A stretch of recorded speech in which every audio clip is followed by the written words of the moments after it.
so divorce sales, generally is one partner pushing towards one agent and the other partner to another? Depends how much they hate each other. Right. If you can get them on the same page. How do you, can I ask you, how do you handle divorces when they don't talk to each other? Do you do a presentation to one and a presentation to the other? Often you do, yeah. And when one of the partners slags the other one in front of you, what do you do? Well, you just have to empathise. I mean, you sort of have to agree and move on. Right. You know, like you're never going to sit there and dig in the dagger as well and agree. And often, you know, I've just done a really nasty marital where, you know, if his oxygen left his body tomorrow, it would probably be a good thing, you know. Yeah. But like a horrible human, like Right. a really horrible human.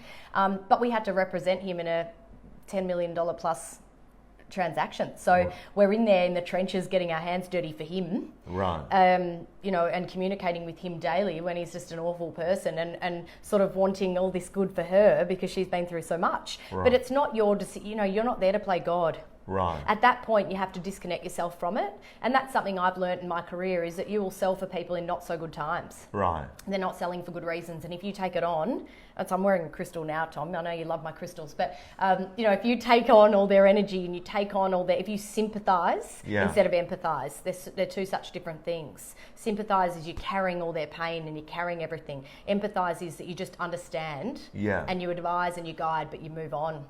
Well, when you have that approach, Kate, I reckon that it takes the pressure off you to feel like you've got to rescue them all the time. I mean, and a lot of people, I hear, particularly in areas that prices have dropped back a lot, agents will say, oh, but I feel sorry for them because they paid 1.5 and, you know, they're not going to get 1.5 again and the stamp duty, right? And they sort of feel like they're responsible, right? But they're not. Like, no, you're not there to save. I mean, we're not heroes. We're there to facilitate a program. You know, of getting the best possible price the market's prepared to pay. That's it. The only two things I ever promise is I'll get you the best possible price the market will pay, and I will guide you to make the best selling decision.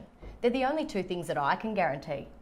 That's the thing that agents need to know is if it goes well or if it doesn't. It's not your fault if you do the right thing. But it is your fault if you didn't do the right thing, and it is your fault if you didn't have a process, and it is your fault if you didn't stick to the process. But it's not your fault if you did everything you possibly could. Exactly. And the marketplace is saying this. That's right. Now, gang, I want you to listen to what Kate said there, because it is very important. Because I had an agent say to me just before Christmas, I was having a one-on-one with him. And he took the phone call, and he said, "Give me a moment." And then he gave this information to this person. And then when he hung up, he said to me, "Mate, it'll probably lead to nothing. It's probably a wastie, but anyway."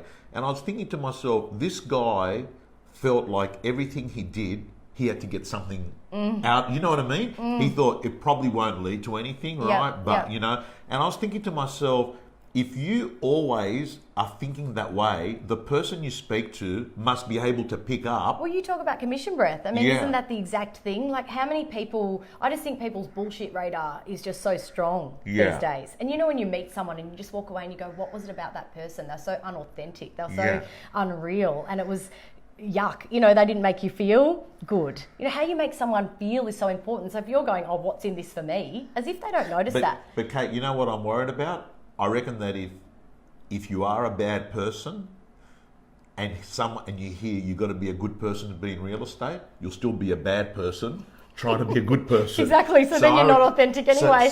Correct. So I actually think to myself, unfortunately, if you're watching this video, that piece of advice ain't going to help you because you shit. Yes, right. So that's not going to help you. So one thing is for sure, good people, and that must be important in recruitment, isn't it? You look for the person. Yep. Because you know that. It's given you a test drive of Real Estate Gym. Let me tell you, if you're a subscriber and a member of the gym, you'll be getting videos from our co-coaches all the time. You'll be getting mentors, you'll be getting scripts, you'll be getting dialogues, you'll be getting templates, and most importantly, My Prospector, your personal accountability system to make more calls, get more appointments, get more listings. From around $10 per week, realestategym.com.au, your personal coach.